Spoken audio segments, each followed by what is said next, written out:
Hi, I'm Andy from Ashridge Nurseries. We've got a lovely sedum here. It's been up all winter.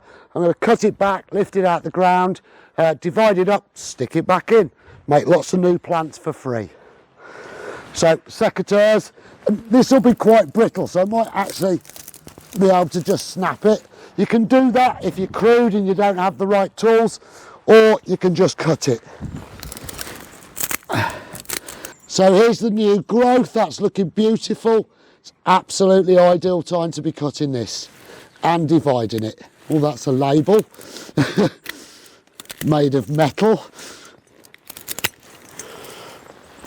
And these are lovely to leave on through the winter. They give us a lot of architectural shape and structure to the garden, so you don't want to cut it until the spring anyway.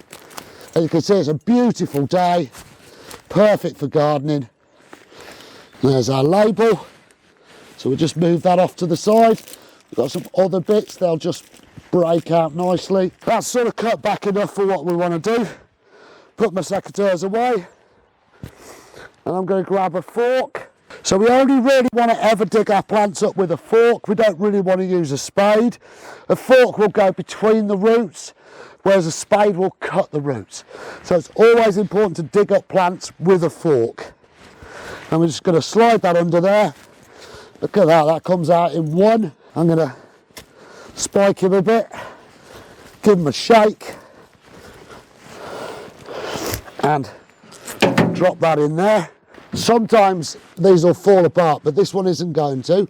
So what I'm going to do is I'm just going to quite brutally cut it in half with a spade, and then probably that way as well. So it seems a bit severe. But actually the plant will be fine. So I'm going to go for one very vicious chop there, and then we'll divide either of those. They might come apart by hand. Ooh, that was not a good shot, but it'll work anyway.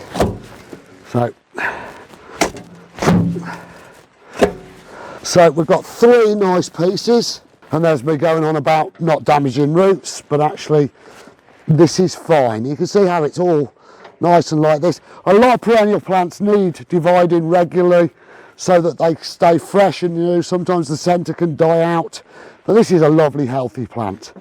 So we're just going to dig some holes now, put those three plants back in. You see it's got some really good roots on it. So we'll stick those back in, we'll give it a little water, and that'll be done. I'm just going to dig three small holes now for those new pieces. I like to make them a little bit bigger than we need, so I don't have to wrestle them into the ground. And we're just going to go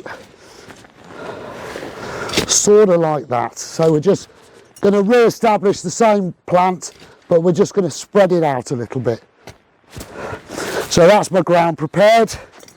I'm not going to put any compost in because it doesn't need it. This is lovely soil here. Just where I've dug, I'm just going to loosen the soil underneath with a fork, and that's just so that the roots can establish into nice free open soil, and that's lovely. Look at that, this is beautiful soil. It's so dark. Here's my three pieces, so I'm just going to place them out, see what they look like. And it might look strange with these sharp edges at the moment, but actually give it a few minutes and I've buried them back in, they'll look like ordinary plants again. So that positioning looks good for me. So just going to backfill gently by hand.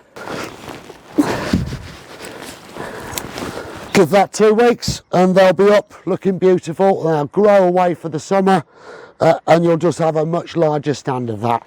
And that's how easy division is. After we've divided it, we're just going to water it in to make sure it settles in nice. I'm sure there'll be rain, but this helps no end. Just needs a little bit, perfect.